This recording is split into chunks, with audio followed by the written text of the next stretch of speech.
Okay, good day, everyone, and trust we are well. Thank you for joining this webinar and welcome to the Google Grow webinar, Grow with Google webinar, and it's in conjunction with Faith Leads University. So today, we do hope that it will be worth your time and you'll gain valuable insights that can help you in your practical in your experiences, in your personal life, in your professional life. So our usual strategy is to give you some tools. Most of us already know these tools, or we're already using them. So we're going to look at the basics of Google Drive, and perhaps you already use Google Drive a lot, and perhaps you'll learn something new, hopefully, that you can do on Google Drive. So we'll look at that. And in addition, we'll look at the main topic, which is to improve your resume with practical strategies. Usually, we know several of our audiences and our community, they are looking for opportunities to get new jobs or to move jobs. And just to give you some insights, we do know that several things here, some people already know them. So I would be taking this session and recall. Just a moment. Recall, my name is Paul, and we'll be going straight ahead. So we record it so that you can see. And if any, I know some of us are asked for the certificate. I hope if you asked and you wrote your name well in the attendance and you haven't received, please drop your name in the chat so that the admin can take a look and ensure that you do get your certificates for the sessions that the Google Grow with Google sessions that you have attended. So we'll go right ahead and probably can just maybe put on my video for a moment. I don't know, it's okay. Maybe it's not even working. I'm not sure. Okay, sorry, just trying to put it on.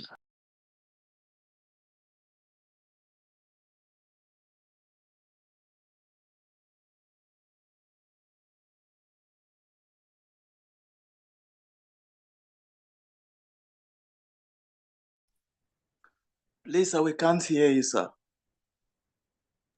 Okay, sorry. Can you hear me now? Yes, sir. Thank you, Okay, sir. thank you. But did you hear my introduction? No, No, sir. sir. No, sir. Oh, I have been speaking. No, Nobody told me. we had your introduction. I did. I had We had your introduction. I did We hear had your your introduction. We introduction. had your introduction. We Just had last great 1 minute. exactly. You just But last you 1 minute. We didn't Okay, hear you. talk for some okay, time. okay, just the 1 minute. Okay, thank you. Because I was wondering, I said, oh You wow, I've been can speaking. Okay, you can okay, just take the introduction again for the sake of those who are just joining. Thank you so much, sir. okay, okay. So, well, the video is there, and we have a lot to cover today. But I was just introducing it that we will be looking at Google Drive and practical strategies for our resume and insights. Now, these are things that I believe many of us are already familiar with. But what we hope today is to give you perhaps better insights so that you know them, but maybe you go some step deeper. And for those of us that we are not used to these tools or these processes we'll share today, I do hope that you would be able to gain it will be worth your while, because I know that it's time that people use to come, and we always try to make the webinars to be engaging so that it's worth our time. All right, so let's go. What is Google Drive? Now, this is something I guess many of us use, but Google Drive, let's look at the evolution of storage. In years past, if you'd want to store something, you would store it in a physical drive, meaning that I don't know if any of us here remember, like, we used to use floppy disk. There's this something we call floppy disk in those days. There would be it would be physical. Electronic data were stored in something physical, and we had so many kinds of drives, floppy disk in those days. Then we now moved on to the computer disk storage. Sorry, please, can we mute, please, if we're not speaking? Sorry. Thank you. Okay. So we now moved on to storing things, on our computers. Like I said, we used to have the floppy disk, the computer. So we had physical drives that were just separate. Then we now store things on your hard drive, or your computer drive, and sometimes, unfortunately, if the computer crashes, it will be difficult to recover. And we had some drives that we attached to the disk. Then we now moved on to external drives, USB drives, and external hard drives. But today, the beautiful thing today is you now have the cloud storage. So Google Drive is a cloud storage. But what is the advantage of a cloud storage? Meaning that wherever you are in the world, like you travel, you didn't carry anything, you just have your internet, and somebody is requesting your CV, or somebody is requesting your bank statement, or you took some notes. You were in this class, you took some notes, you didn't carry your notebook, and you went to another place, another country. You want to retrieve it anywhere you are, all you need is the internet. Because once it's on the cloud, all you need is internet. So that's the advantage of the cloud storage, is that you can access it from anywhere at any time. And the beautiful thing about Google Cloud, it's free. So let's go straight ahead into Google Cloud. So to access Google Cloud, you need a Gmail account. I know most of us have Gmail accounts. So that's the first thing, is that you will need a Gmail account. And from there, you will now see that in your Gmail account, you see these 9 buttons where you see Google Apps. So this at your top right, you see 9 buttons. So of course, you need to sign into your Gmail. And once you sign into your Gmail, you'll see your apps button at the top right, and you can see different things. We've discussed several of them. We've discussed Google Meet here. We've discussed Google Calendar, and there are so many things about so many free apps that Google offers. And we look at Google Drive. So look, this is the sign of Google Drive. So you just click it open. So it brings you something like this. You just see like a drive where you see folders, So in this drive, you can do several things. So you can create documents. If you see by my left here, I can create, I can upload. So first of all, I can create any kind of document. I can create a Google Doc, which is like Word, Microsoft Word, Google Sheets like Microsoft Excel, Google Slides like Microsoft PowerPoint, and Google Forms like Microsoft Forms. So Google and Microsoft, which are the two ones that people use for office productivity the most, they both have their equivalents.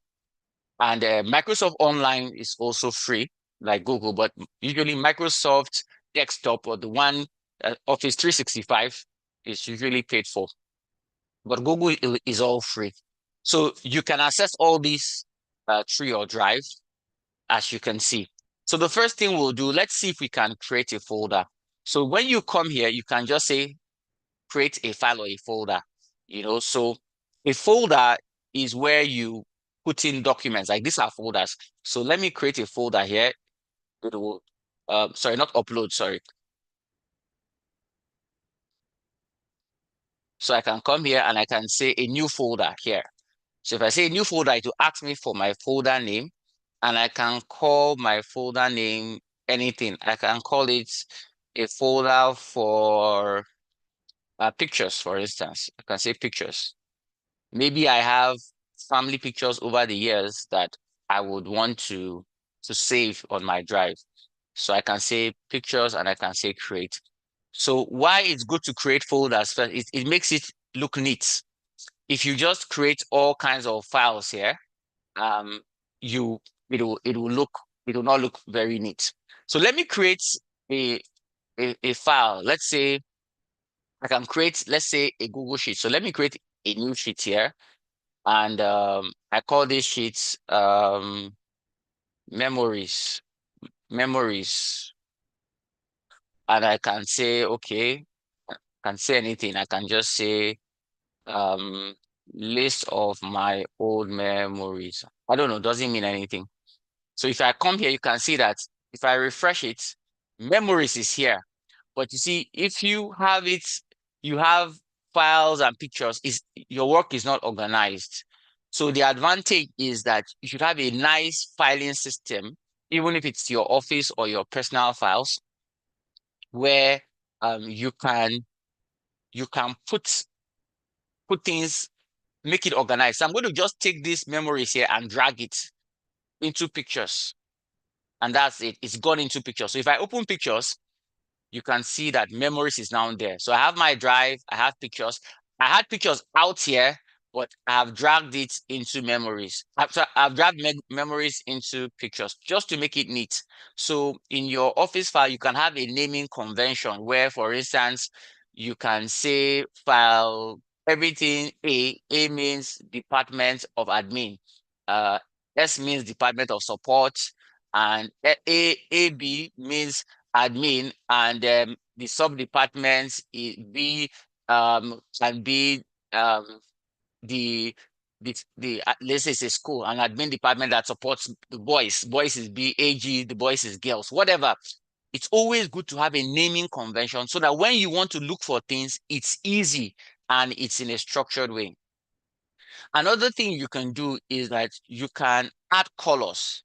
So for instance, I can, right click here. When you right click a drive, you can see organize, you can see colors. So I can add a color. You can see its default is black, but I want to say, okay, everything pictures, I want to make it red, so it's a bit loud. So it's red.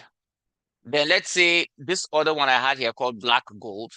Let me say it's another thing I want to remember. I can click it. Okay, black gold, I can keep it as black.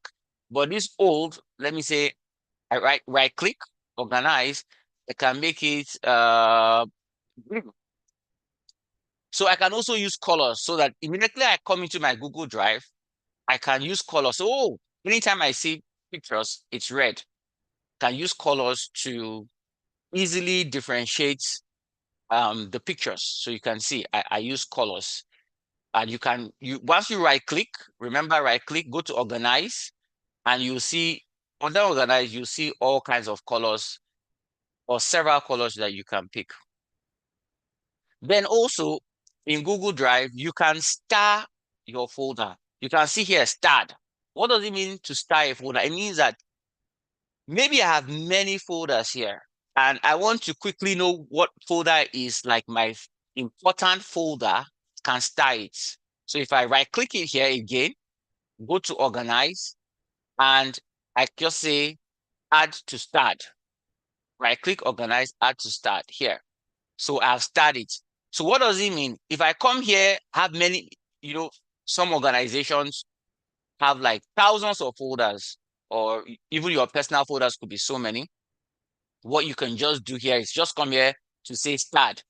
So if I come to start, you see, under my left panel, once I click start, I see that, oh, my pictures are starred. It's colored and it's starred. So that makes it easy for me to know, because I come here, I'm in my drive. Oh, I don't want to begin to look for my important folder. And I just come here and I click start. My start will give me like my favorite or my important folders. So you could also, let's go back. You could also move your folders. So let's say you want these pictures to move into old, so I can just drag it like this and I can move it, just drag it and move it in, and it should move. You can see it's in old now. It's in old. So if I open old, these are the things that are in old, and pictures is also in old. You can see now I have my drive, I open old, and I see that my pictures are also in old. And I can also move it back to drive. You know, probably I made a mistake. I move it to old. So now, but you see, there's no old here for me to drag it into it. So I can, but I want to move it to drive. I can right click. And when I right click under organize again, I can move. So when I say move, it will show me everything here, all the places. So I can click my main drive here and I say move it back to my main drive and I say move. So if I go back to my main drive, my pictures are back there. So I can move things by just dragging and dropping, or I can right click. For instance, let's say I want to move this black gold. I want to move it to old. I can just take it and drag it and to enter old. Or I can right click it here, go to organize, click move, and I'll say move it to old. So I click old here, it's on old, and I say move. So if I open old now, you can see the black gold. And I can move it back. I can right click it again, organize, click move, and I say, okay, move it to my main drive. Or I can, move it to my main drive here. And I will say, if I can also click this arrow to see everything in my main drive. See, I can move it to anywhere in my main drive, or I can move it to the main drive itself. Once I click the main drive, I say move. So it moves back. So just by right clicking, you can move. I can also rename folders. So for instance, if this picture is here now, I can rename it and I can call it, just right click and I can rename it. I don't want to call it pictures again. I want to call it hope. So I can say, okay, so it's now called hope. So I can rename it at any time. And I can even delete it. You can see a dustbin here, like a trash can, the trash. I can right click here and say move to trash, or can just click, simply put trash here. I can simply put a trash and I say move to trash. So I'll put it in my trash. After I think 30 days, it will be automatically deleted from trash. But I can still restore it from trash. I can click it here, back, and put it back from my trash. Once I click here, you can see restore. I can delete it forever, or I can restore. These 3 buttons here, you can see restore, or I can right click it here and I can see restore. So if I click restore, it goes back to my drive. So I can restore something that I had deleted. I could also, so I'm a bit fast. You can watch the video later. The reason is that we have, this is just like the side. We're going to go into the main topic for today. So I just want to try to be a bit quick. I could also search something. Let's say I'm looking for my memories file. I don't know where it is. So Google Drive has an excellent search. I just come here and I say memories and I say enter. So look at it. It has brought me every file that has to do with memories that's here. So I can see that this is my memory file, list of old memories here. So I can search. So imagine you are here, you don't know what you're looking for, but you know the file name or something inside the file, because you can see when I searched memories here, it gave me the file name, but probably some of these things here have memories inside it. So it still gave me as many things that were related to memories, even if the file name was not memories. Maybe there was something related to memories there. So it gave me everything. So it has a very good search function. Then also, I can also share the access. Let's say I'm in my team here, so I can say share. So I can copy a link here or I can share. So if I share it here, I can put people. Once I have your email address, either you are on Gmail or not on Gmail, if I put your Gmail here, like any Gmail, I can say, I can say this, Joseph Dinier, and I'll say notify him, and I can give him any access. I can make him an editor, imagine I want him to edit this folder and every file in the folder. So I can share a file or I can share a folder. In this case, I'm sharing the whole of the Hope folder. So it means he can organize, add, and edit it, or he may only be able to view it, or he may comment.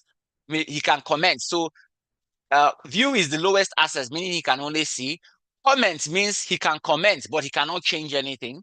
Then the editor means he can edit. So I can give him and I can just say, hi, Joseph, please help make corrections or whatever to all the files. And I can send it to him.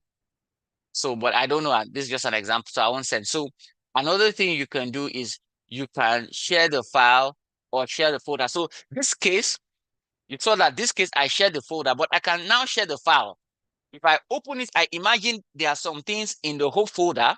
Imagine there are some other files here that I don't want Joseph to see, person to see. So let's move one of this. Yes, let's move this this file here called FileZilla, and I can just move it, share, and no, not share, organize and move. So I want to move it to that Hope. Yes, I want to move it to Hope. So I move it here. So I moved it to Hope. So let's say in the Hope folder, I don't want to give the same access, Joseph, access to the whole folder, but only to a particular file. So I will now do my sharing on the file itself. I'll right click it, share, and I'll click here, share.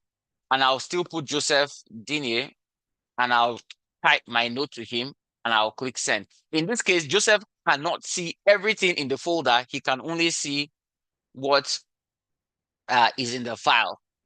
So I'll now send it to him and I can give him whatever access.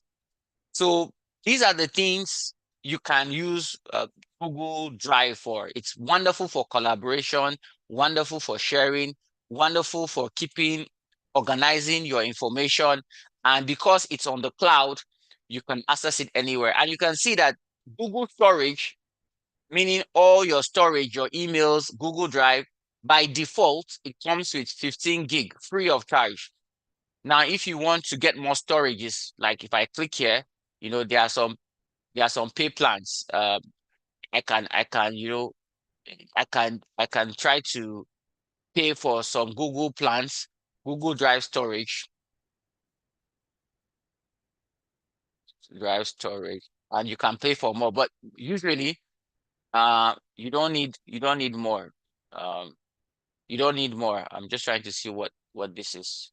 Plans and storage. Okay, it's asking me to use my app or Play Store. But I don't have that time. Okay. Yeah, so it's looking at you can see some of the plans. If I wanted 100 gigabytes, I have to pay like almost $2 a month. But it's cheaper depending on your country. The plans are customized to your countries. But well, it says $2 a month. But the whole idea is that, you know, you can get 15 gig, which is a lot of information free. Okay, so that's it. We're done with Google Drive and we'll move on to the next. But do we have other questions on Google Drive before we move on to the next our next topic? Okay, thank you for everyone saying hello. And if the network is bad, you can watch it. Okay. So, sir. All right. Yes, so, please. What you are saying is that everything we can do on a regular laptop can be done on the Google Drive. Virtually, yes. Virtually everything you can do on your laptop, you can do on Google Drive or cloud. Yes, you can. Yes, so you can, including installation of apps. Okay, so no, there are some things. So that's a good point. So those apps, there are some apps that run on the cloud. So there are some Google, so you can't easily do. You can say yes. There are some apps. There's some Google Market Space where you can connect some apps. So depending on the app, you can find Google Workspace here, and there are some apps you can install here, but not all. And there's what they call Google Collaboratory. So Google Collaboratory is like a collaboration where you can install things. You can install apps on it, but we're now going into developer a bit deeper. So it depends. So give me, what do you want to install? It depends what you want to do. You can do a lot on Google. On Google Marketplace, you can find a lot of apps that you can install on free. And like Canva. Canva is already online, so you don't need it. You don't need to install it on Google because Canva is already cloud-based. So Canva is already cloud-based. So it means you don't need to install it on your computer. It's already on the cloud. Yes, Canva is already on the cloud. Then Yes. Microsoft Word. So Word is already on the cloud too, and Word is the equivalent of this. Is Google Docs. Google Docs is Word, which is what we have here. So this is like Microsoft Online. So you can use Google Docs, or if you don't use Google Docs, you go to Microsoft Online and you do their own Microsoft Word Online. They are all on the cloud. You can see Microsoft Word Online. Sorry, I don't know why it's changing my browser to another country. I don't know which country this is. It's English now. I don't know why it's, but anyway, so Microsoft Word, so it's also free. You can also just go to Microsoft Word and install it. Still free Microsoft Online. Yeah, so sign up free. Use Microsoft 365 apps for free. You just click sign up. So yeah, so you can do many things online on the cloud. Okay, let's see. Hello, sir. Hello, sir. Yes, sir. I have a question. Go ahead, This please. Play Store, Google Play Store, they normally deduct my money every month for storage, and I want to stop it. How can I stop it? So you have to look for your subscriptions. You have to look for on your Play Store. So this you have to go and. Is it compulsory that I must pay? No, it's not Is it compulsory I compulsory. must pay for my Play Store? No, it's not compulsory. What I would suggest, I'm using a desktop now. I would have shown you if it was a laptop. Okay. If it was a mobile phone. On your mobile phone, go to on your Play Store, go to look for your subscription and go and cancel that subscription. So you need to cancel the subscription, and if possible, remove that card. Remove that card from your subscription. If you remove the card and maybe put a card that is not working, or delete the card, or cancel subscription, every time Google will allow you to cancel your subscription. It's never compulsory. So if you don't cancel it, they will keep checking it. Yes, go to Google Play Store. That's where it's taking money. Yes, go to Google Play Store. So when I go there, what will I? You have to look for your subscription there. Yes, I may not be, because of the class, I won't be able to take you in detail, but after this, we may be able to look at it. But it's very easy. Once you go to Google Play Store, you look at your subscription. You see your name.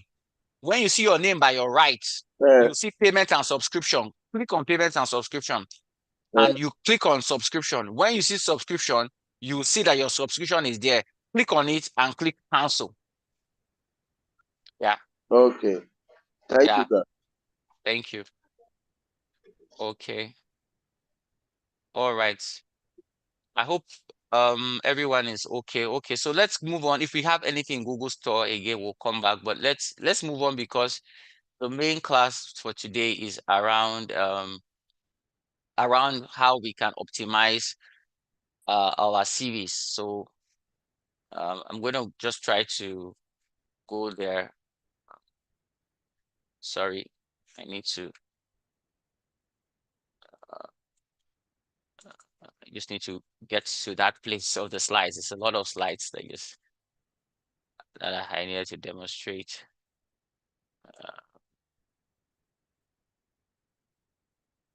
Or maybe I just need to go back.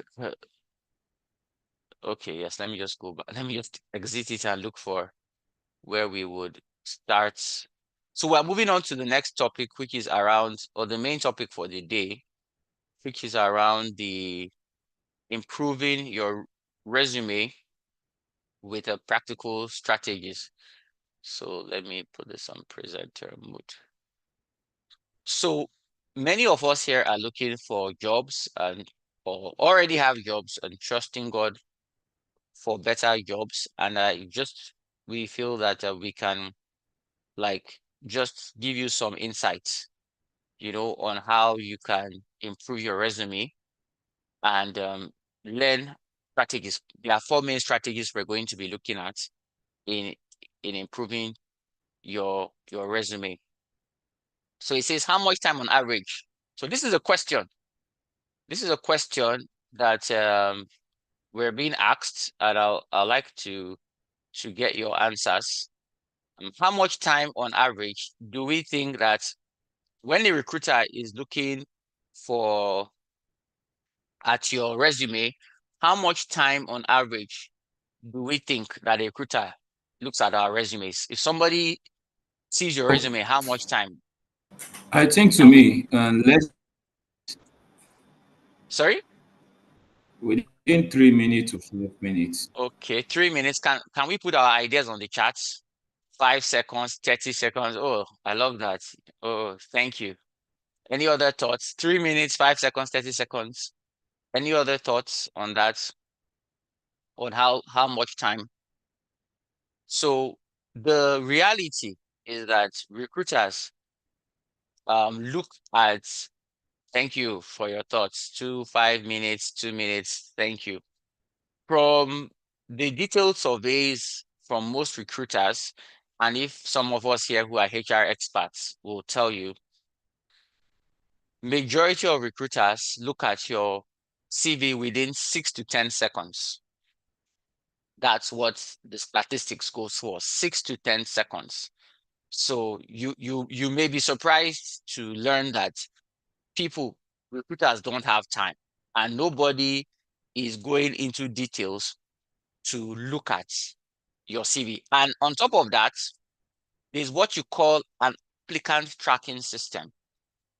So I had a friend who said he never got any invite. He has been applying, and I told him that, see, most organizations, no human being is checking your CV, even the first. So the 6 to 10 minutes is after the applicant tracking system. So the applicant tracking system is like a software, like an AI, it's an intelligence software. So what happens is that, let's say for a job on Indeed, maybe 10,000, 5,000, 1,000 people are applying. They can't employ anybody to like begin to check those CVs one by one. So they'll use like an AI or a technology that will say, go through these CVs, look for keywords, they'll put some parameters. And anyone that meets these parameters, bring it. It is after that somebody will even look at it for 6 to 10 seconds. So you understand that it's very competitive. So what I told him that, run your CV through an applicant tracking system. And I recommended JobScan. I'll show you how it works. So when he ran his CV through JobScan and he adjusted his CV through JobScan, that was when they started to call him for jobs, because he thought that, oh, somebody is looking at his CV. No, nobody had that time. Nobody, especially if it is a very small company, perhaps a human being will look at it.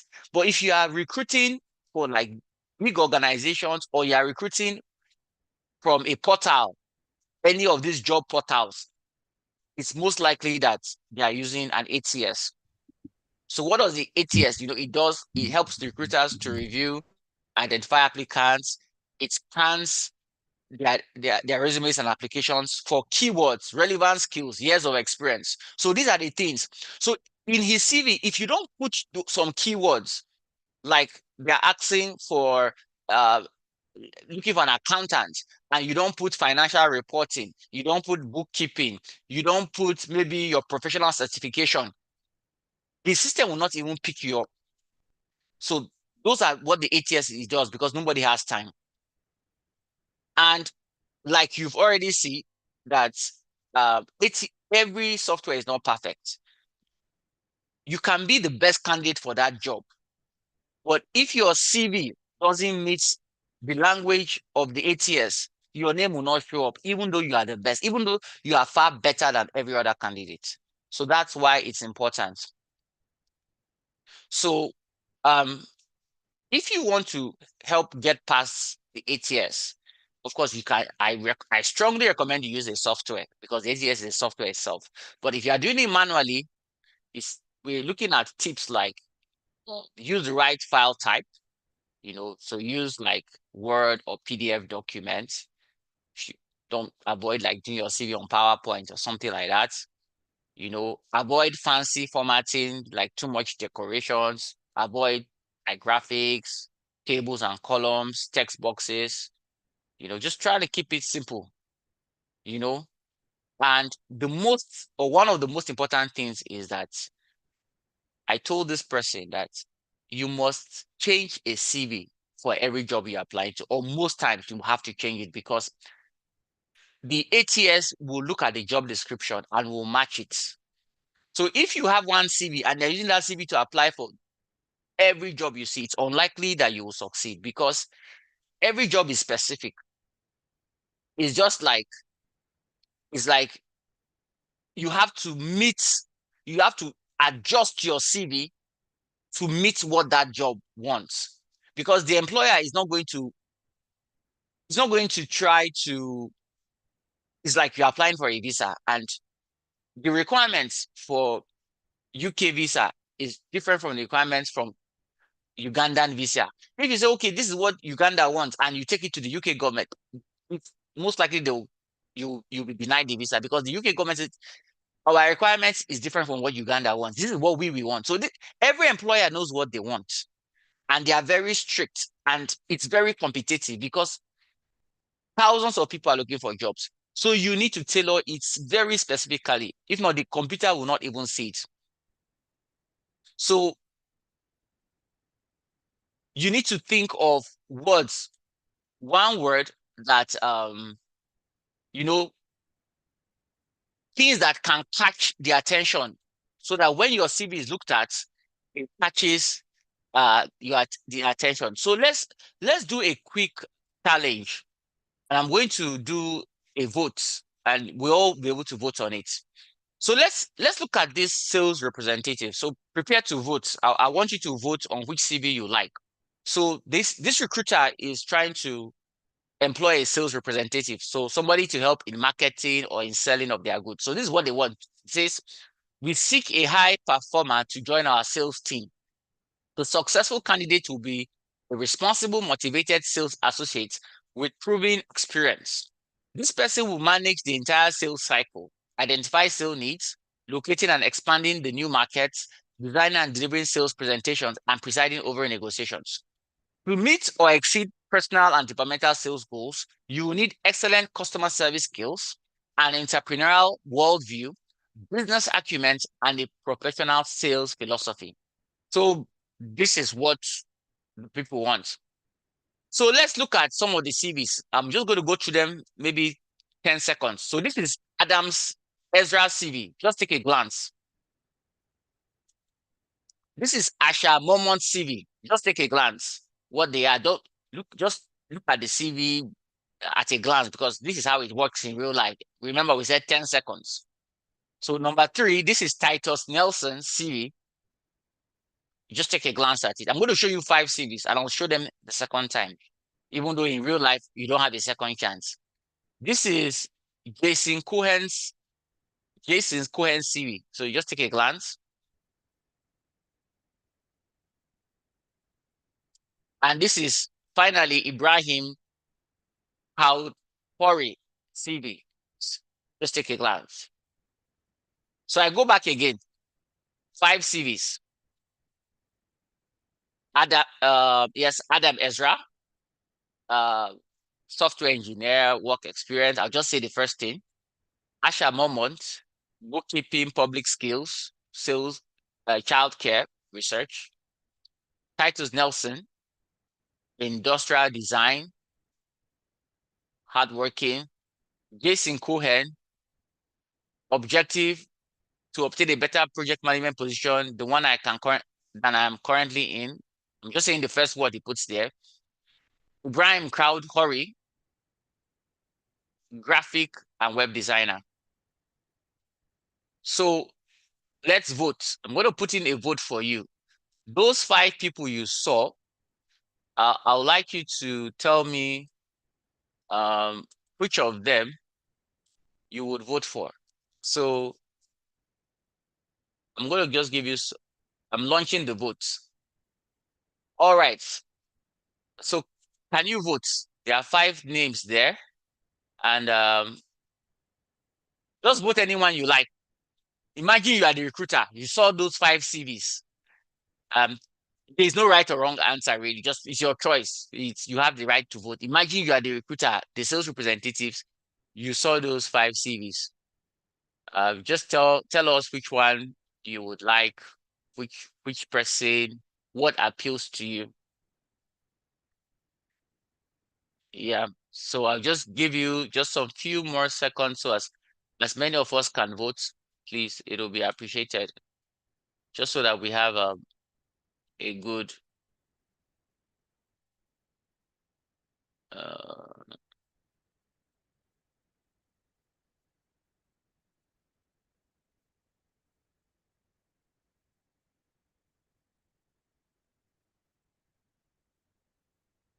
so I say there's no right or wrong answer. It depends on a lot of things.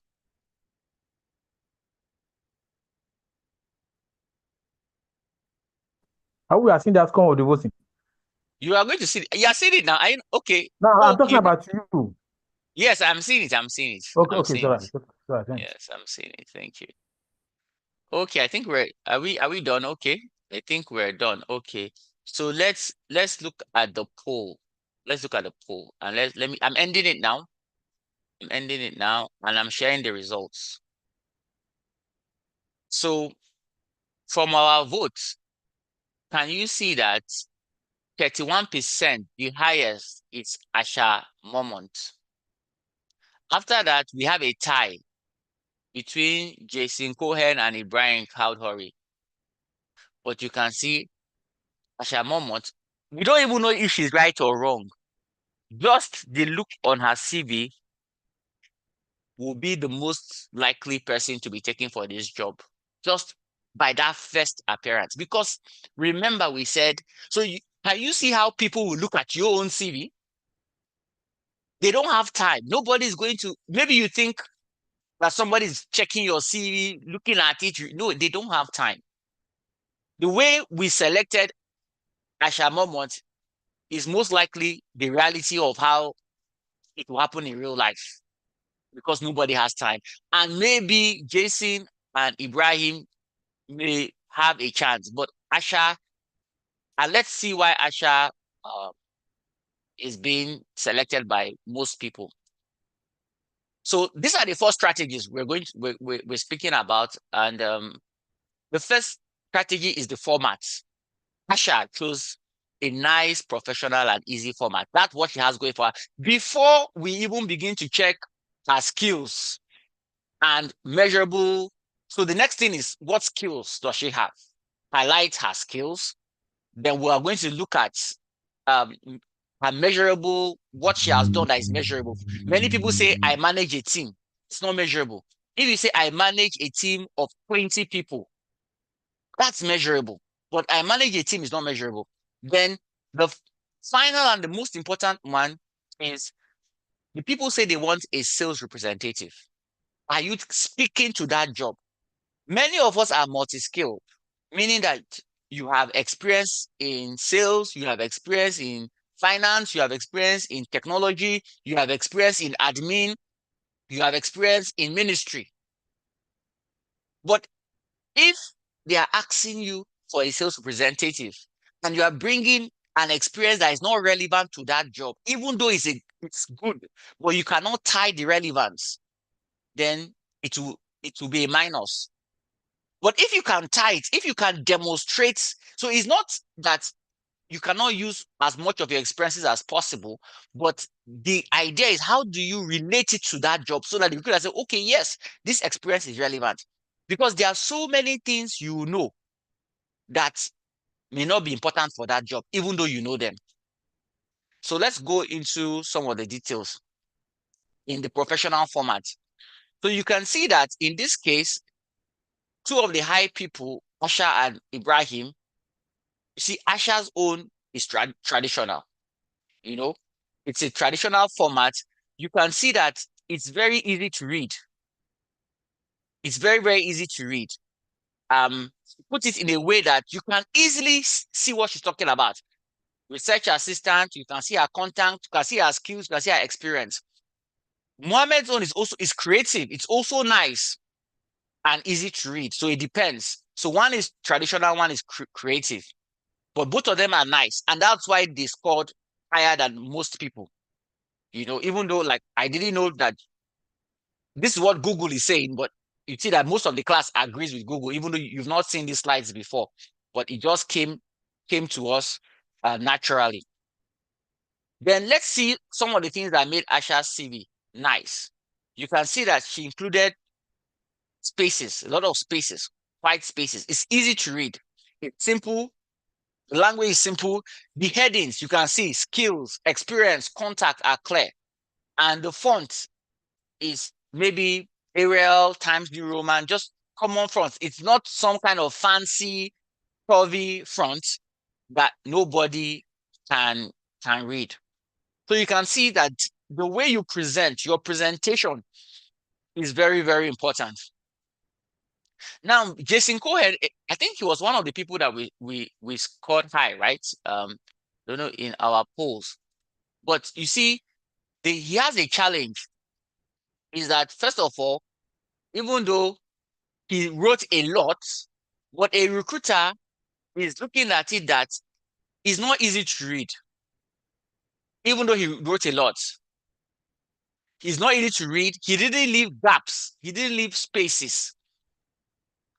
And the first word he's talking about is to obtain a better project management position. He's not going to captivate. It's like you're not happy where you are. You're not telling us about yourself. You just want to obtain a better project management position. So at a quick glance, it may not be the best, even though like, well, I don't know if he was among the people that got a good score, but definitely he will not be among, he didn't beat this other lady here, the lady that we had, the Asha Mormont lady. He didn't beat her. Okay, so there was no, I mean, like we said, there was no white space, you know, it's not easy to read. So you need to make it as easy to read as possible, you know, and he put some experiences that were not relevant. So like we're saying that you need to tailor your CV. So in reality, for every job, create a CV for every job. Create a CV for every job. So let's look at, okay, I think these are his social media handles, and there are some things that maybe his LinkedIn might have been appropriate, but we're not sure if he needs to add social media handles to his CV. So it would be good to add your LinkedIn, because your LinkedIn is your professional,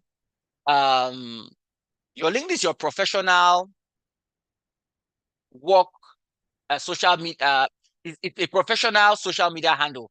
But adding Facebook and other things may not be that necessary. And you put a lot of crowded text and things here like that. So also Adam Ezra, maybe he didn't put enough information, it didn't look attractive.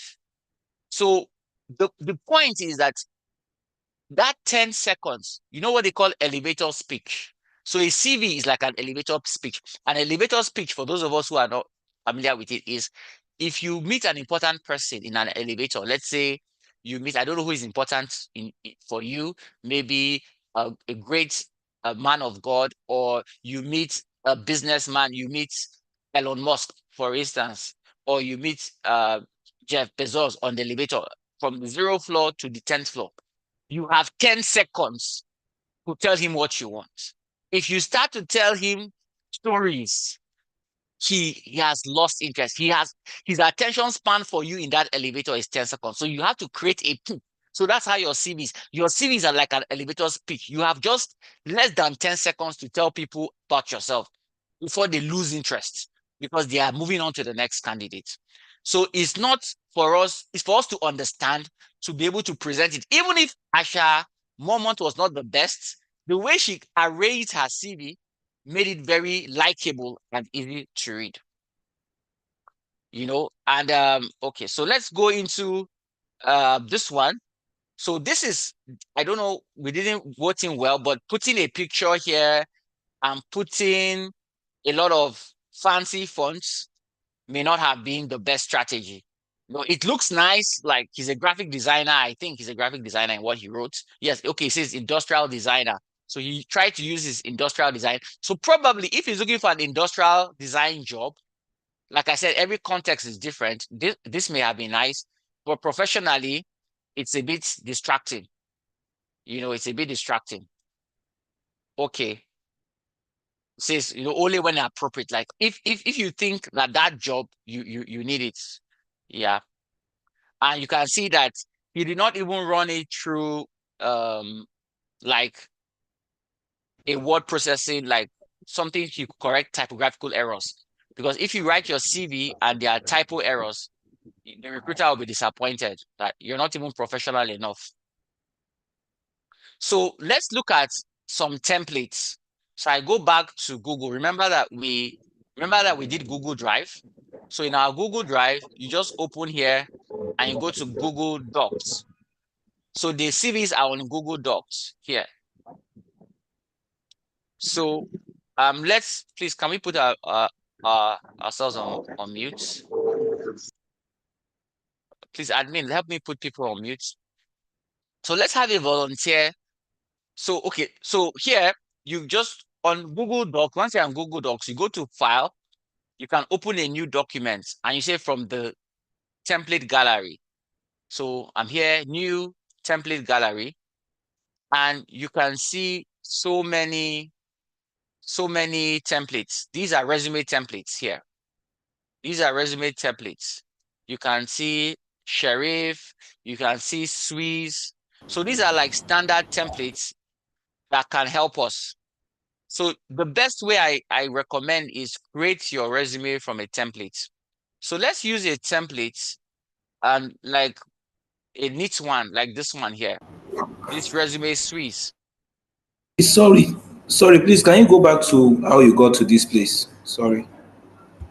Okay, so I said here, I was on Google Drive, and on Google Drive here, okay, there are many places. I can come here, these 9 places, and I can look for Google Docs here. You know, this is Google Docs here. I can open Google Docs from here, from my 9 buttons here. I can open Google Docs from here. I can also come to new, and I can open Google Docs from here. So once I'm on Google Docs, which is here, I go to File, and I go to a new file, and I say Template Gallery. And once I'm on Template Gallery, it opens me to all the templates in Google Docs. There are business templates, there are CV templates, there are many templates. So I click on the CV template. I like this Swiss because this Swiss looks like that's Asha Momont's, that lady Swiss. So this is what it gives me. It gives me a template here. So all I need to do is I now need to put my own information here, and I'm done. So let's take an example, very quick example. Who would like to use his or her CV to do a test? Just for us, I just want to just show you something for illustrative purposes. So Okay. let's take, does anybody volunteer? Oluwadare Victor. Oluwadare Victor. Okay, so Victor Oluwadare. So I put here. So Mr. Victor Oluwadare. What is your role, sir? What do you do, sir? I'm a chartered accountant. Okay, chartered accountant. Okay, Victor Oluwadare. Okay, so here, chartered accountant.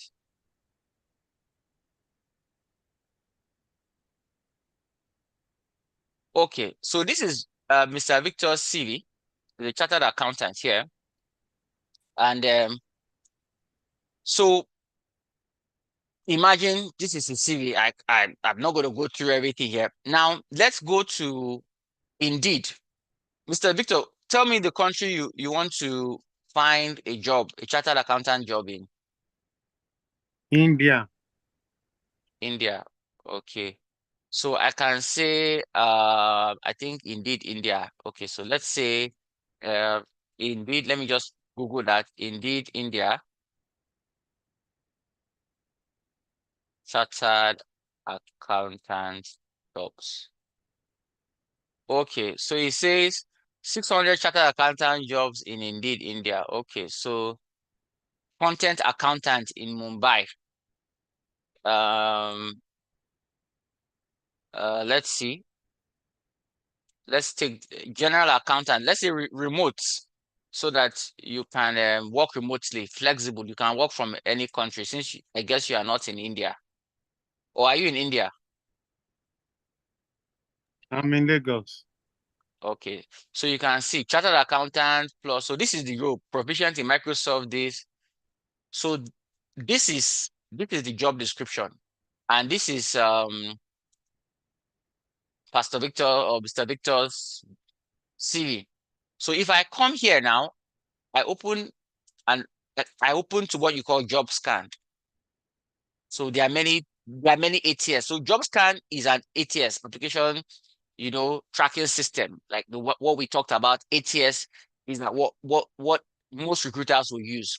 So job scan is an ATS. It can allow me 2 free scans, but if I want more, it would ask me to pay. But it's one of the best I know. But there are other ATS out there. So let me go to job scan, the ATS. Let me scan. So you come here, it will ask you to sign in with your Google account or your Facebook. It's free. That is, the first ones are free. And I scan my CV here. So it's asking me to upload my CV. If I want to upload my CV, but I want to see, I want to scan a job. Scan your, let me see. I'm just trying to see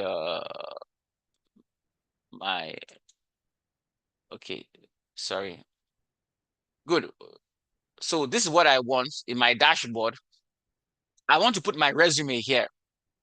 So this is Mr. Victor's resume here. So I copy this resume here. I can pretty much put it here. I've put his resume here. Then this is the job that he wants in Mumbai. General accountant job here. I just copy it here.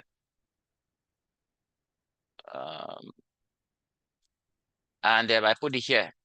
Back to job scan. So here.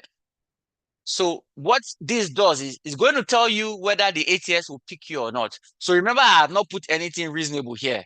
I just put things here. So let me just say scan. It's trying to match the job. So it's also seeing me for which format do I like. It's giving me, because remember that format I chose was in Google Docs, but it's asking me for its own format here. So let me just choose this first one. It looks classic. It looks professional. Click continue. Yep, I click continue. So it tells me it's low. It tells me it's low. And initial low rate is normal for a quick boost. So I'm not even going to make anything, because of course. So his core skills. So I have to now begin to look and edit. It's telling me, look at the skills I will need to put. I will need accounting skills. I will need general ledger skills. So it's telling me the skills I need to put. So if I begin to put here and I say core skills, I have the following skills. And I'll say accounting, general ledger, and I hope he has it, not just to write it. General ledger, closing process. Sorry, general ledger, closing process. I'm just writing some accounts payable, or that accounts payable. Yes, accounts payable. Okay, so it would keep. Okay, sorry, let me account here. So you can see For the first time, it has told me I got 28. Remember, it was low. I couldn't even see a score, but I got 28. So work experience, I didn't have even any work experience. So let me put work experience because I didn't put anything there. Let me just say, Mr. Victor, where do you work now? Just give me any place, just example. Sparrow Consulting Limited. Okay, I didn't hear you. I'll just put something. Paro Consulting Limited. Don't worry, it's just hypothetical. Sorry, what is your job title? You're an accountant there? It is let's say senior accountant. So here in the job summary, I will now begin to look at, it has told me, you see, 31 is increasing it as I'm writing it. It's going to be telling me things that I can use to improve it. You know, let me look at some things here that I can put. These are all, let me use some of the soft skills. So flexible, accurate, attention to detail. So let me just copy this, flexible, accuracy, attention to detail. So imagine that I'm here. I go to the job description back here. Yes, back here, and summary, can I say high attention to detail,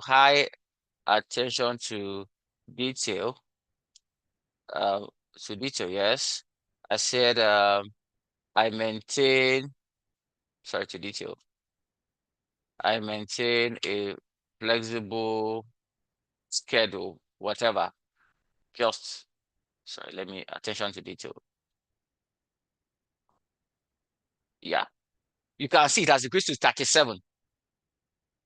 So I'm not going to go through all, but what happens is that until this thing is 75 or 80, 75, most likely the ATS will not pick your CV. So most likely the ATS will not pick your CV because this is how the computer will read it. So you see, it gives me the idea, it gives me the keywords, what they are looking for, the soft skills they are looking for, the recruiter tips. It's giving me the keywords. Okay, this one I think is premium, but it's giving me keywords. And once I use the keyword, it will mark it. If I don't use it, it will be red. So I have to find a way of putting those keywords in my profile, in my CV, so that I will get up to 75 here and be able to score, be able to match the profile. Another way is I can use ChatGPT or AI. So if I take if I go to Mr. Victor's CV, okay, this is the CV now. It's not very nice. Or let me even go and take the one we did on here. But of course, you cannot lie. I'll explain to you what I mean. You cannot lie. But it can give you an idea. So you can see I've not built this CV well. I can come here, or I can even download it. Well, let me just paste it. And I go to AI here. Can say take this resume. I put the resume. Okay, take this resume. Yes, I put it. Okay, rewrite it to fit the job description in ATS formats. Forgive my, even if it's I'm not in ATS format according to this CV, according to this job posting or role. And I can go and pick where is in Indeed. Okay, this was the one that I saw. So I want AI to like help me write it to maybe improve it better. And I go to enter. Okay, so here is an update of Victor's CV. Okay, Victor Luadare, summary, chartered accountant with over 3 years experience, core skills, professional experience, manage general ledger, yeah, education, certifications, chartered accountants. So you can see that AI has given me this CV. So I can come here now and begin to plug it back.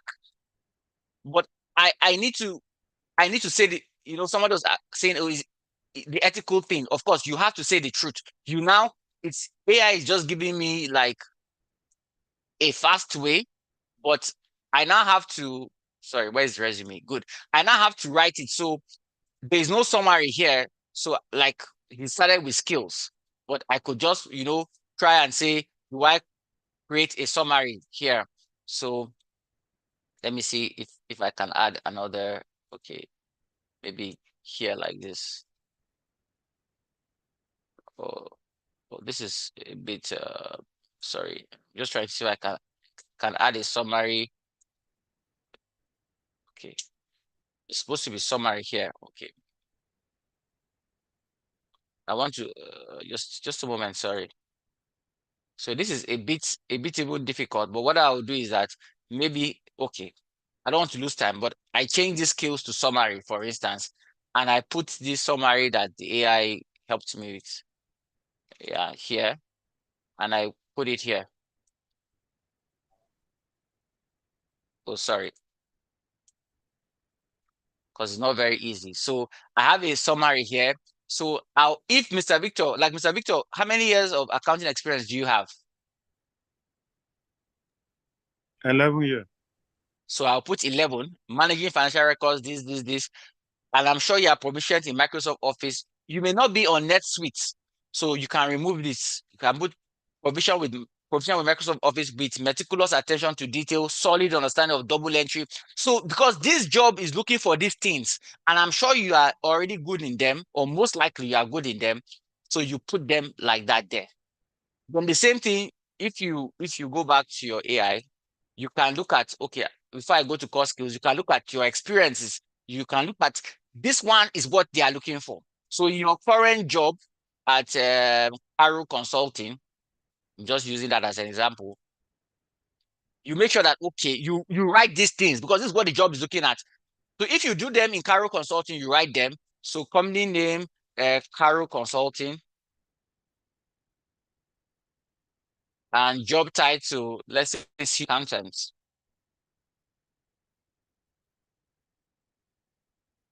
So you did say that you are in Lagos and that from maybe started it from August 2020 or 2021. Now, if anything here is not true, you can remove it. But if anything, like manage general ledger to ensure financial record accuracy, integrity, and timely closure of books. For instance, let me ask you, Mr. Victor, do you do that in your company? Yes, you do that as an accountant. Good. So these are general things that accountants do. But because it's very relevant to this job, I will make sure I leave it. So I can put it like that.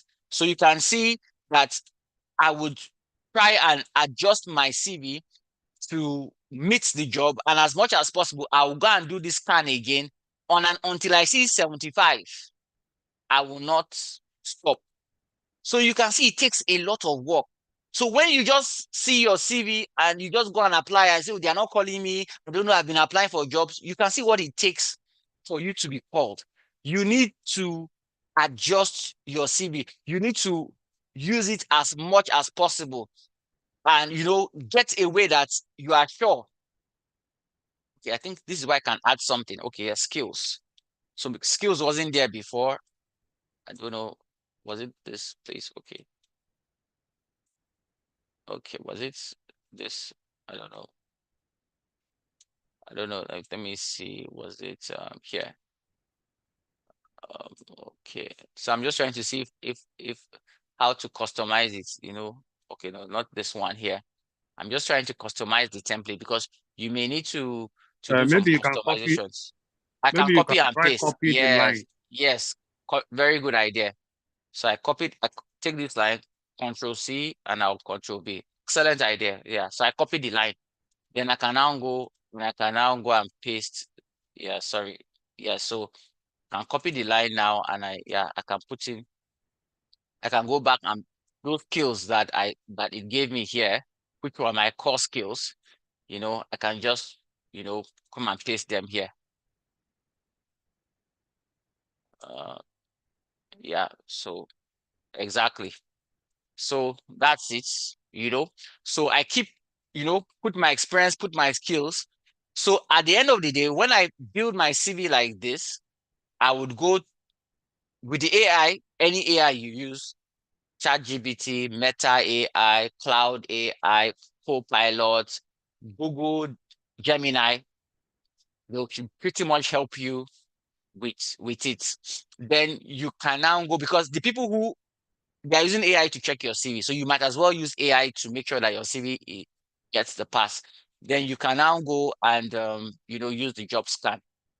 So that is typically what it will look like, in when you use a template. You have to use a Google Doc template, which can help you. So just let's go back to, I'll take our questions just to still tell us some things. So some experiences that you have, like you volunteered, is very powerful. You can see sometimes I tell, like, one of my friends wanted a job as a business analyst. So he told me that he doesn't really have business analyst, and he wants to he wants he wants to apply. And I said, okay, you know what? So that you don't lie, I'm going to teach you business analysis. I'm going to teach you in my company as a volunteer, because of course I have a small company and I'm not going to pay you for it. I just want you to learn. So I'll teach you for 1-2 days, write it as an experience. Say that you worked, if they call me, I'll say, yes, you worked with me. This was what you did. You have this experience. He says, for sure. I say, for sure. That, did you work with me? Did I teach you? Did you come and work, do something? We said yes. I said, so we haven't, we'll take it as a volunteer. So he did it and he got the job. So what am I saying? Many times you see a job that you cannot apply because you feel you don't have all the experience and you think that experience is relevant. What you can do is you can seek friends or people that know it and tell them that you will volunteer so that you can put that experience in your CV, because all those things count. And the jobs that are not, relevant, like I said, you have good experience, but it's not relevant to that job, then you don't need to include those ones. So let's do another survey. These are on my left. These are 5. You can see these are sales representative. And on my left, these are 5 experiences that someone has. Let's do a survey, another one, and see which will mark highest. Which of these experiences do you think is most relevant to that sales representative? So I'm going to launch the survey again.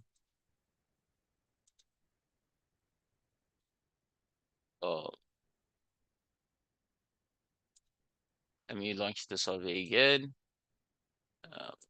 Another one. Yeah. All right. So if you can see the survey, please, you can vote. Tell us, among these 5 positions, which one do you think is most relevant to a sales representative? You can vote more than one. Which are the most relevant? So this is a multiple choice question. So it means that there could be more. Again, it's subjective, right? So this is not like an exam. It's just to get your thoughts. The sales representative, what do you think?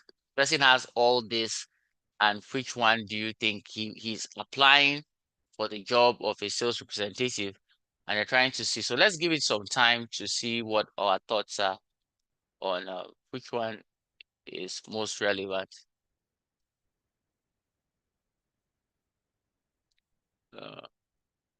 Let's see.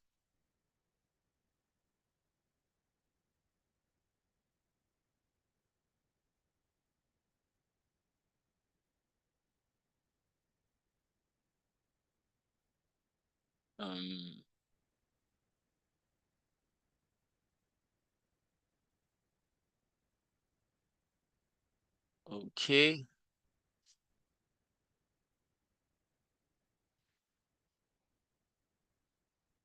Okay. As I said, there's no right or wrong answer. It's just to see what our thoughts are.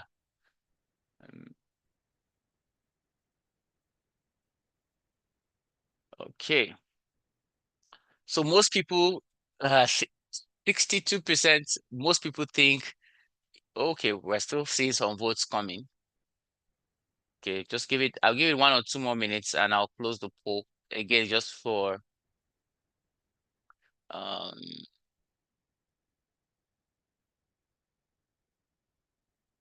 okay. All right. So a waiting staff, that's a waiter, somebody like, in a restaurant, somebody who serves you. I think it's a waiter. Maybe so if you don't understand what that means. A bank teller is like, somebody who works in the bank and attends to you. A freelance blogger, blogging, somebody who writes articles online. Volunteer work, anyone just volunteering. Right. Okay, so I'm ending the poll now. Let's see the results. So this is the results. So most of us believe that in the sales, the cashier, because probably cashier deals with money and with customers and, is engaging customers, most of us believe. So it means that you should highlight that skill. If you feel that this is the relevant, so let's say you are let me see the list one here, a bank teller or a freelance blogger. So if you're a freelance blogger, except you can tell us how you negotiate publications with customers. So a freelance blogger can also be a good choice if you can demonstrate that, oh, as a freelance blogger, I take contracts from customers, I talk with them, I encourage them, they patronize me because my blog is very, very, is used by lots of people. A lot of people read my blog. So I advertise on my blog and I negotiate contracts. So that is a way to connect it. You are able to connect that because when people see freelance blogging, like most of us will feel what's the business within freelance blogging and sales representative.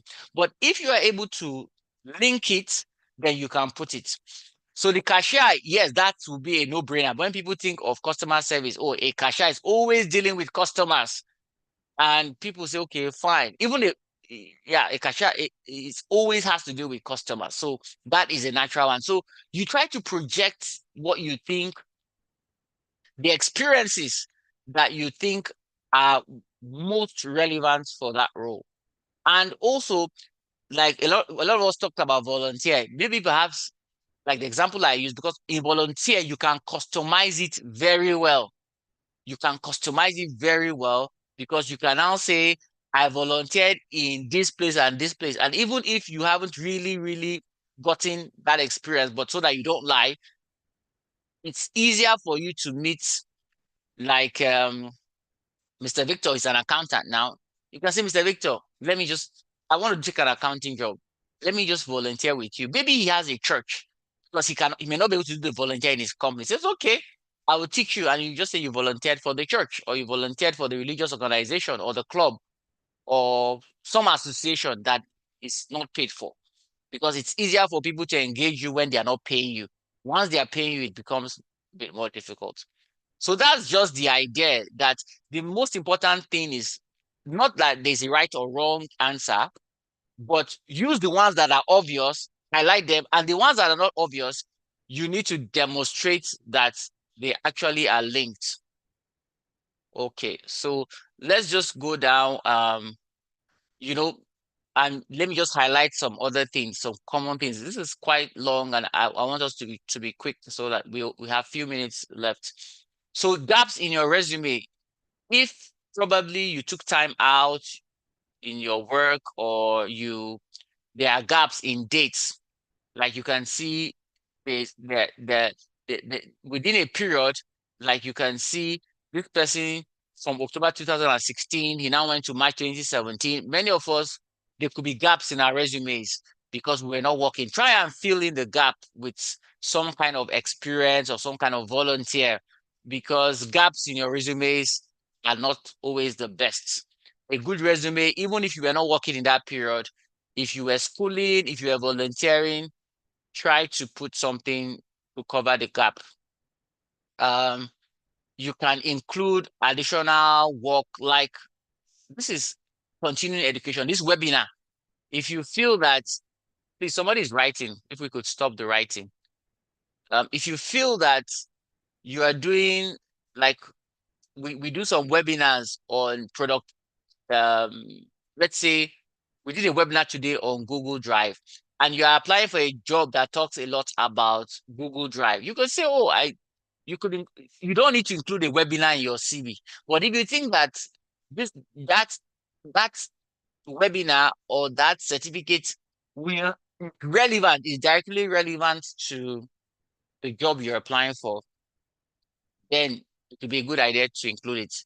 So remember that there were three things. Sorry, I need to stop sharing my screen and share again because of the writing. It could be a bit distracting. Okay. So remember that there were three things that we were looking at. You put the format number one, you highlight your skills. And we said that highlight what the relevant skills are. You know, if like we saw in the accounting job with Mr. Victor, we saw general ledger skills, accounts payable, financial records. You need to highlight the important skills up front there. The format needs to be good. The skills needs to be clear. The third point is you need to cite specific examples and measurable details. So I'll just go through that very quickly. You saw this Asha amount. So you need to tell us what projects did you work on. They need to be, SMART. Remember the SMART objective: specific, measurable, achievable, realistic, and time bound. So you need to be smart. And what did you achieve? If you had any recognition, what impact did you create when you did that work? So let's take an example. Think about what you make descriptions. For instance, it says you manage the team, you train new employees. So these are not smart. Let's look at a smart example. Manage a team of 8 employees from new hires to 15 years company members. Excellent. It's measurable. I'm seeing metrics. So metrics are numbers. Whenever you put numbers, percentages, achievements on your CVs, that gives you higher ranking, because you say you manage the team. How many people in the team? For how long? What are the dimensions? Look at the training. Remember, he just said train a team, but look at now he says trained 15 new employees in 2 years, developed an onboarding program. So this is the achievements and documented procedures for all employees to follow. So employers want to see, what did you do? How can I measure what you did? And what are the achievements? What did you achieve? So we need to make our CVs specific. We need to make them measurable, and we need to tell people what we achieved, and so on and so forth. So I think we get the idea. I'm not going to like read all of them one by one, but just to say that this is very, very important. In your CV, you need to tell people, how do you measure the success of what you did? And even if in volunteering, look at this volunteering. So you can see you volunteered, served meals to shelter residents. But look at it says, served meals to over 200 shelter residents every other week for 6 months. Worked in Cove Director Janice Murray to coordinate the shelter holidays party. Obtained 2,000 from local business to fund the party. So sometimes what you did, like I remember when I was getting one of my other jobs, and in that company, the company I was currently working was, I was just a junior, I was just an accountant, as an accountant. So, but when I applied for the other job, I put financial analyst, because as an accountant, I was doing financial analysis. So I put financial analysis and accounting, and I now, I now detailed my CV with all I achieved. So it was a Caucasian, or what we can call a white man, that was in my interview. And he was so impressed. He said, wow, that he doesn't, what he even said, in my mind, I was laughing. He said that this job I was applying for, which was far better than my current job, he said he didn't even think that I that this job I was applying for is less because I was doing so well and so much. But that other one was a smaller company, not compared to this bigger company. But he was so impressed. So what am I saying? We shouldn't lie, we shouldn't be false, but we can present what we do, something small we do, in a very attractive way. You know, you can present it in a very, very attractive way. It's like, I told someone, when those days when I was working, I would wear a suit and I would wear shoes. And my colleagues said, "Oh, very nice, designers." And I said, "Okay, yes, thank you, very nice." But you know what? There was, because I was working in Lagos, there's a place I think it's called Idumota Market. There's a place that they sell secondhand things. So I'll go there, I'll go and buy designer suits, but they're all secondhand and very cheap. Designer shoes, but they're nice. Of course, I couldn't nearly afford original designers or that were, but just good quality. And sometimes I would dress well and come, and people would admire it. Even though I'm not somebody who likes all those dresses, but maybe when I had a very serious and important meeting. So what am I saying is that some of the things we do that we think are not big deals, if we present them well in a measurable way, it can go very well. Then transferable skills. There are skills you can use in any job, so please use them. Skills around, you can see my left, organization, communication, problem solving. Whether you are in technology, you are in HR, you are an engineer, whether you are a lawyer or you're a doctor, you will need these skills. So if you have used these skills of multitasking, problem solving, you can apply them to every job. So your transferable skills, always make sure you list them, because every job will need somebody who is organized. Every job will need somebody who is a good communicator. Every job will love somebody who is good in problem solving. So you need to also include your transferable skills in your resume, not only your core skills. So like in Mr. Victor, his core skills will be accounting, record keeping, financial reporting, taxation, auditing. Those are core. Or if you are HR, you talk to, I'm good in recruiting, performance measurement, I'm good in training. Those are core HR skills. But you can also talk about general skills that are not really HR, or if it's the same thing, if it's your engineering skills, if your engineering skills have involved design, involve any kind of building or any kind of mathematical calculations, you put them there. But you also have to put problem solving, because every engineer will need to solve a problem. So the last one, in the 4 strategies, remember, you choose the right format, you put the right skills, you measure the skills and give examples. And the last way is you tailor a resume to the job description, which is what we did.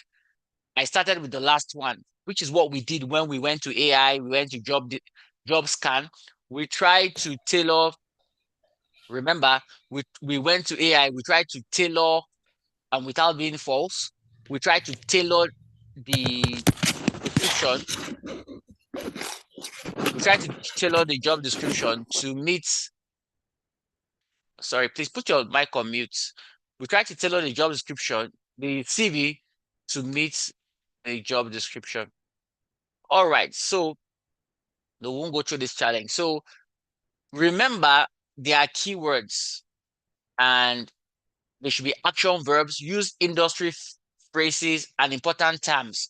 So there are things, the ATS, the AI, one of the key things it does, remember, look at it, is looking for keywords. Remember, if you see here, is looking for keywords, Microsoft Office 365, Microsoft Office, data integrity, workflow, NetSuite. If your CV doesn't have those keywords, it will not usually pick it. So you can see that what the AI or what the ATS or what most systems look at is those keywords. So make sure that you find a way of embedding those keywords in your job description. So you can see that you just apply for a job, but you can see how much effort it's going to take to apply for one job. But if you just use your CV and apply for the job, I can tell you most likely, like one of my friends, you will usually not be called. So it takes a lot of effort. So it means that it takes careful planning and diligence before you apply for your job. So this is remember the 4 things you need to do. 4 things. Choose a professional format like we saw in Asha. We liked our formats. Highlight your skills. Put those skills there. Put the most relevant ones. Cite examples with measurable details and tailor your job. For every job you apply for, you need to tailor your CV for that job. So if you're applying for 100 jobs, you need to have 100 CVs for that job. Not that you cannot use one for multiple, except if the job descriptions are close. So if you're applying for a job that the job descriptions are very related, yes, you can use one CV. But if they are quite different, then it's unlikely. Especially if you are multi-skilled. Let's say you are somebody who is a web designer, but this particular job is a sales representative. So you're not going to put your web designing up front as for the job. You have to change it to adjust it to look more like a sales representative. But if you're applying for multiple web design jobs as a web designer, then it may be easier. Can we please mute our mics? All right. So I also want to put this summary there. I use this summary and just two more summaries I like to use. One of the summary is, like we said, for your resume, please use a template. You can see we use Google Docs. Use a template. There are so many. If you go online here, if you go to Google and say resume templates. Sorry, I don't know why it's giving me this country. So Microsoft has it. Resume Genius has it. There are so many resume templates. Just pick any one you like. So please use a template. A lot of people have gotten jobs from LinkedIn. I have friends who have gotten jobs, several of them from LinkedIn. So don't underestimate social media, but the right one, or if you want, Facebook is not for getting jobs. Twitter, Instagram is not. Every social media has their intent and purpose. So please go to your LinkedIn, update your profile. Now, where you see I put blue, what I want you to emphasize on. Adapt your resume to the CV. I put blue there, and it means it's very important. You should adapt your resume to the CV. Very, very important. Please, can we mute? So adapt your resume to the CV. Use different job sites like Indeed, you can see to apply. Now, for me, this is one of the most important, network. I can tell you that networking is the superior way of getting jobs, because we are human beings and people employ people that they connect with and that they know. So you need to network. I recall when I was in a company, and when we want to take people, we would consider people we know. In fact, your CV, so I had this person who the ATS did not pick his CV. The ATS didn't pick his CV, meaning that when he applied, his CV did not even pass. He now called me and now said, okay, I took his CV to the human resource team and I said, this is my friend. Please consider him for the job. I'm not telling you to take him, but look at his CV. I think he's a good candidate. And that was the time they even looked at his CV, because when they used the ATS, it did not even show up. And the person was called for an interview. So relationship matters a lot. Relationship, if you know people, if you network, I cannot overemphasize this point. It's how the world works, because there are so many people in the world, and people are human beings. People go for people they like. I was in another place where they wanted a particular gender for the job. And the first people who came, maybe number 1 to number 5, were not that gender. But because they wanted that particular gender for the job, they defaulted to maybe number 6 or number 7. So there are many factors that happen. So the person who came number 1 may go home thinking, I thought I did very well. Oh, I don't know why they didn't take me. So there are many factors. It's not just about competence, about excellence. I'm not saying competence is not there, because some people say, we said it, that you don't need to be competent. No, competence is there, but competence sometimes alone may not work. So you need to network and you need to be persistent.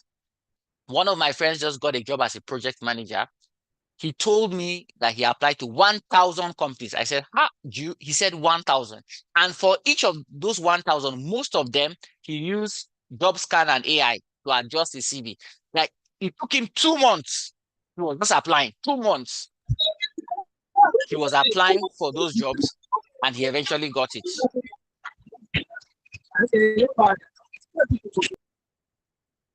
So, it's very important that we are persistent. And I was also thinking that I wanted to share this with us, that in case you're looking for a job and you're not getting it, try other options. Try freelancing. There are organizations like Upworks, Fiverr, different freelancing. If I go to Upworks here, so I can, okay. Let's say you can be a freelancer. I'm looking for work, or you are hiring projects. So let me say as if I'm hiring projects. Okay, let me just, I don't even know how this. I'm just trying to see. I can just find it. Let me just say find an accountant. Accountant in India. Let me say I want to find an accountant in India. So look at all these people who are freelancing per hour. This guy has made 5,000. This person has made 200,000 in freelancing. Of course, she must be good. This person has made 200,000. So what am I saying? That if you have skills, it's not easy. It's also competitive, but you can come and freelance and get jobs from people. Put your prices low, work, and it's another alternative. And there are many freelancing softwares, applications, Fiverr, freelancing, so on and so forth. And you can also try a business. The world's richest man, I was listening to him, Elon Musk. He said that the reason he started all his companies, he started, he was part of the people that started PayPal. He started X. He had one company he started. Of course, he has a Tesla, the car company, that the electric car company. He has SpaceX, then he has X, former Twitter. He said nobody gave him a job. So Elon Musk, who today we are calling him genius, intelligence, he didn't get a job. He started a company out of frustration of not getting a job. So he couldn't get a job, and he now started a company, and he worked very hard. And today we are calling him the richest man in the world. That was somebody that nobody wanted to employ. What am I saying is that try many alternatives. Try freelancing, try a business. Sometimes, some of us, the gateway to our success may be through business, maybe through our own personal businesses. So try. And one of the reasons I found out that, especially in African culture, why a lot of us don't prosper, I think, which is different in Western world, is we don't know the concept of partnership. When we say start a business, everybody thinks I'm a sole proprietorship. I'm the only one. No. Always look for partnership. Most of us don't have all the skills. So partner with people, bring in other people with different skills. That's how you succeed. But most people want to run a one-man show, and most great companies, Warren Buffett, Google, Tesla, Microsoft, go and read their history. Most of them, all had partners. Yes, you hear one name, you hear only Bill Gates, you hear only Tesla, you hear only Jeff Bezos or Steve Jobs, but go and check, they were partners. Those partners are usually silent. You will not see their names on the newspaper. So if you partner with people, that's something very important. My final slide before today was a long one because I had a lot to take. Bear with us. I know, and some people need to go. It's very understandable. We'll still give you a certificate if you, but I just needed to make this point.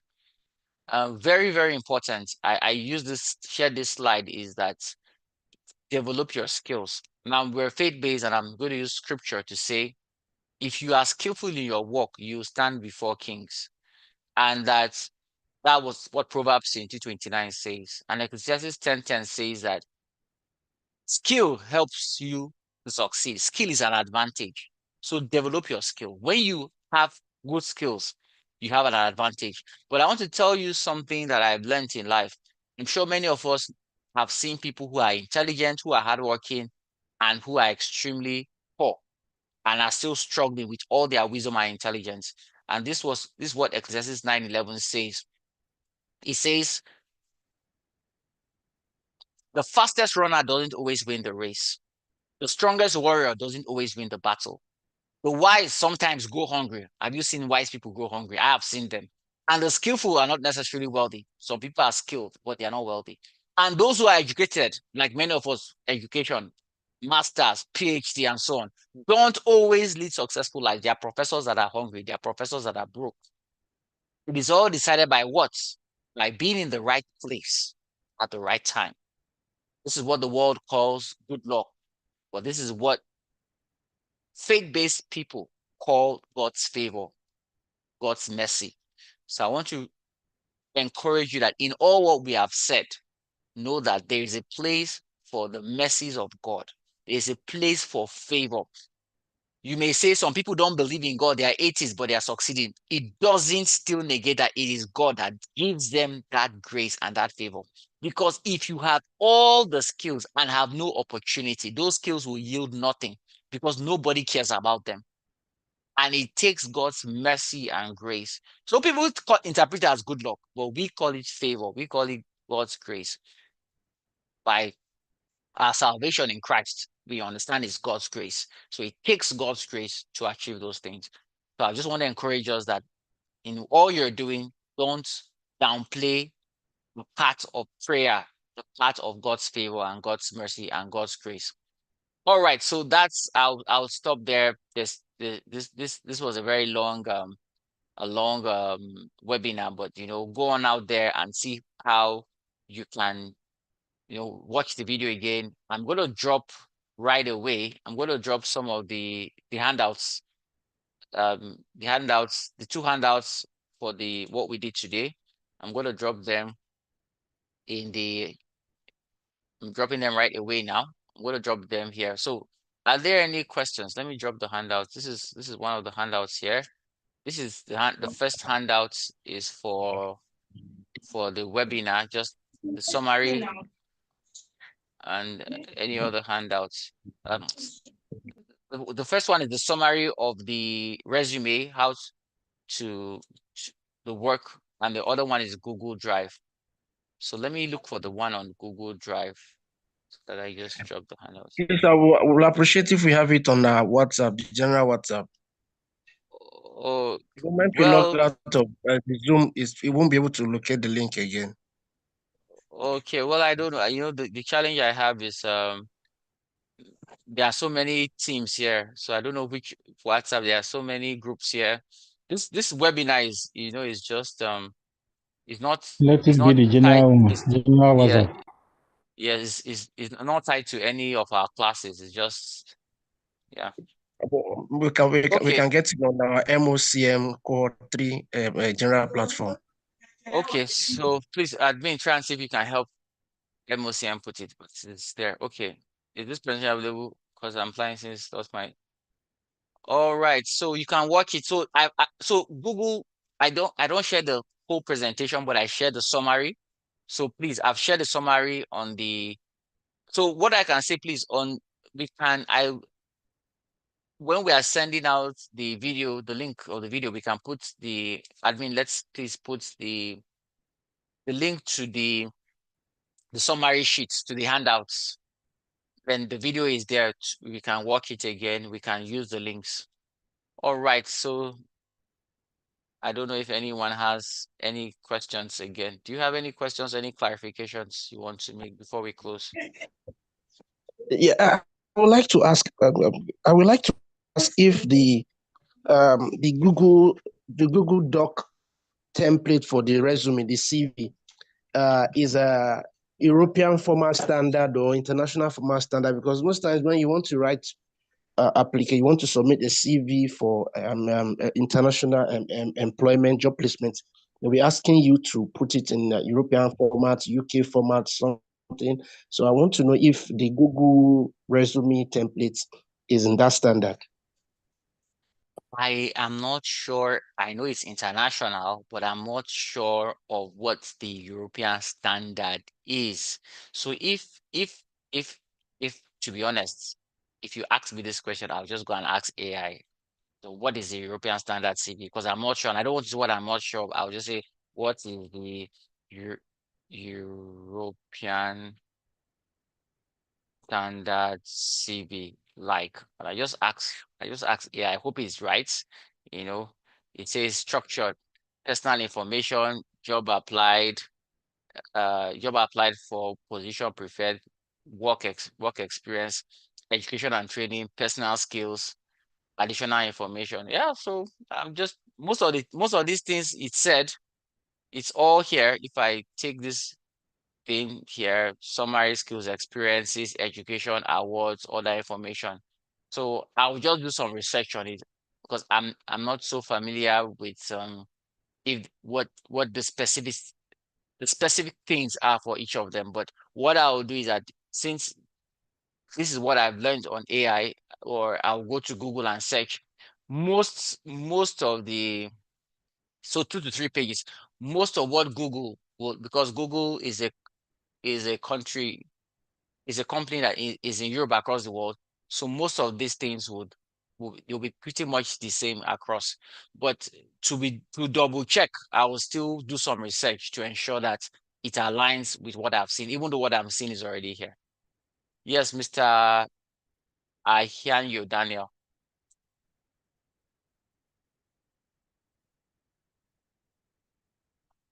You raised up your hand, Mr. Daniel. You have a question?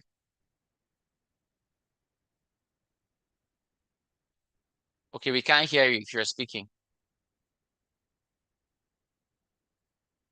Okay, we can't hear you. Any other comment or question? You can put it on the chat if you have any question or comments.